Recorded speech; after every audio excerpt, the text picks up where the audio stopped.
absolutely support the need for toilet provision on bus drivers. They should be prioritised in TfL and operators' budgets. I'm afraid we don't believe that we should be cutting the safe and healthy streets budgets, covering improved and safer their buses, bus lanes, pedestrian crossings. We shouldn't be sacrificing one for the other. We shouldn't be saying that the only way to have decent working conditions is to say we have to cut the budgets to mean that people can cross the road safely. That's just a false argument. Then we have a number of really crucial infrastructure issues. So Broadmead Bridge has been raised by a couple of Assembly members. Huge impact on local communities, as do the delays in the essential works on Gallows Corner that many of us have been pushing for a very long time, and potholes and essential road maintenance. These are all really important, and we've spent some time this morning talking about our budgets for them. But we need to be realistic here. It's obviously really useful for opposition politicians to have their clips saying it's all the mayor's fault, and if the mayor just puts some money, then we can have this fixed. But our road maintenance budget was cut by the Conservative government many years ago, and the reason we can't give money to boroughs in the way we used to is because of that historic funding cuts. So there are now other ways to bid for money for boroughs to do that, and we can support, and that has been increased under a Labour government, and we can support London boroughs to bid for those funds to fix the bridges that they own and operate, and we can support additional roads funds for the borough principal road network. We can't support shifting essential trustable funding around, pretending we're just playing whack-a-mole. We've talked all morning about the problems we have in some of the renewals fundings, because these are historic problems that we've had for many years, and they can't be fixed by years of Conservative underfunding of our transport network on the back of making our service worse in other places. And finally, I'd also just like to say that both Conservatives and Reform have based some of their proposals work on cutting jobs, cutting benefits for Londoners who work for TfL. We should not be balancing our budgets on the back of the people who make our transport network work. It's just simply unfair. So, and those are, I think, some of the transport points that we've raised. Yes, Comrade. Assembly Member Ahmad, please. Thank you. I'd like to, whilst we obviously are going to be supporting the Mayor's budget, I'd like to make some points about the policing elements that have been raised by members. With regard to the Exploitation Board, London already has a safeguarding governance and various partnerships in place. And while I utterly understand my colleagues in the Conservative groups are concerned, as we all should be, about victims, there is presently a review of the 9,000 historical child exploitation cases by the Met, and we have been told by the Met that a lot of work is going into that at the moment. The Labour group believes that we should wait for the outcome of that review, and we will therefore be abstaining on that part of the amendment. With regard to the police spending and precept freezing, well, it's easy to say that we should spend more on policing when you're out of government, but the Conservatives already had the opportunity to fund the police when they had the mayoralty for 8 years and the Home Office for 14 years. And what did they do? They froze the police in precept. They made real terms cuts to funding, and they put the Met in the position of having to make the cuts that they're making now. £1.2 billion of real-term cuts over 14 years under a Conservative government. What do the Conservatives now have to say that now that we have a mayor who actually invests in keeping Londoners safe, who's brought the homicide rate down to the lowest on record and literally doubled the amount spent on policing from the last mayor? They complain that he's not spending more. Where was this passion for police funding when the Met's budget was cut by that £1.2 billion under the previous government? They do like to sell themselves as defenders of the police, when actually we know that they are actually defunders of the police. And with regard to reform and what you and your issues around crime, well, reform are the brand leaders, of course, in doing London down, the London haters. So let's just look at some of those stats, shall we, about London. The past year has seen London hit a number of positive milestones in tackling violence. In 2024-25, we recorded the fewest number of under 25 homicides in the city in 2 decades. There were thankfully no youth homicides over the summer of 2025. We saw last year the lowest homicide rate since records began, and there has been a 7% reduction in knife offences in the last year. Violent crime with injury is down by 12% in 2025, and violent crime with injury is down in every single London borough. We also have 10,000 fewer phone thefts in 2025, down by 12% in the last year, based on the work that the Mayor and the Met and MOPAC have been doing. With regard to the cybercrime motion and the issue, of course, cybercrime is a serious and and an area of growing concern.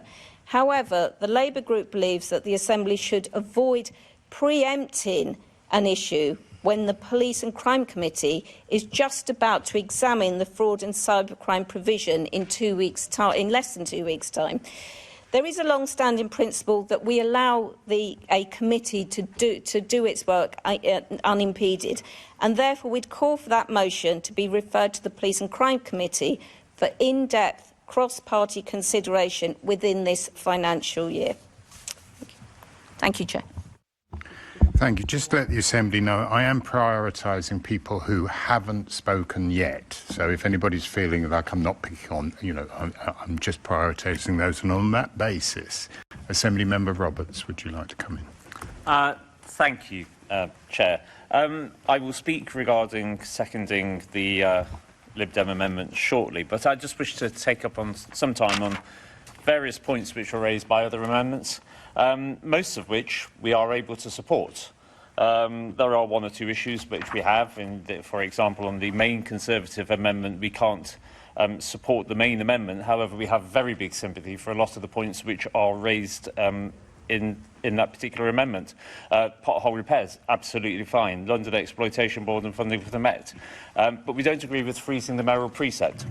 I appreciate that this is hard times for many Londoners, but if you're looking at approximately £20 on a Bandy property and ask people whether they would prefer that that money goes directly into policing London, 50 pence a week, or do they wish to not have that particular money, then I think that most would say, let's put the money into the police. We talk a big game about wanting to fund the police, and if the precept is going to go directly into funding policing, then that is why we cannot support the amendment as it stands.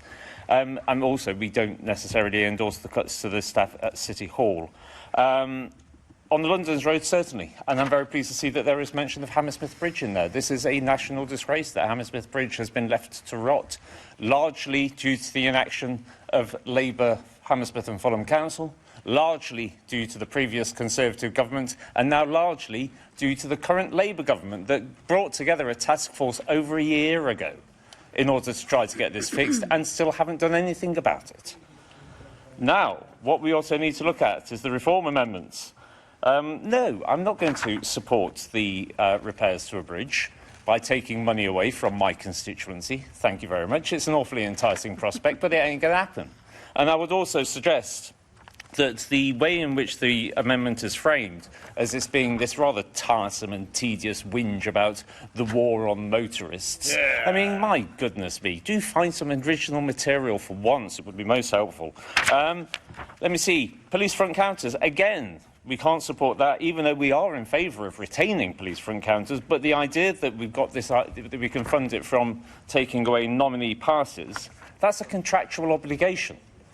The problem is now, that will take years to unpick with the unions and the workforce. That is not something which can be done immediately. We need to address police front counters today. In fact, we need to address it by Saturday, because that's when they will be closing across London and all of them will be moving to reduced hours, apart from Lewisham and Charing Cross. That is happening now. We don't have time to waste with measures such as that. And the other point which I would like to raise is that Assembly Member Baker gave cogent reasons why she wasn't able to support the amendments which were being put forward, but then came up with no ideas of their own. And this is something which we see on a time and time again basis from the Labour group, is that we would like to do this, but the time isn't right. Let's move it out to the Police and Crime Committee for further consideration. Let's do something else. Oh, of course it's the right thing to do. Toilets for bus drivers, absolutely marvellous. Yes, we support that. The Mayor's been in for a decade.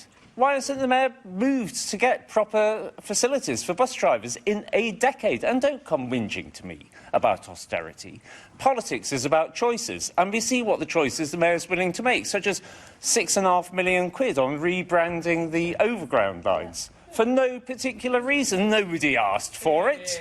Yeah, nobody asked for that at all. It's about choices, and all you do is you sit there, you deliver your greasy Enconia to the Mayor, you blow, as I say, the smoke, you come along and Assembly Member Mahfouz, really, I do hope that at the end of this you do get the deputy mayoral position, because you have worked so hard for it. You really have, and you read it out beautifully. I hope that Sadiq didn't spend too much time typing it.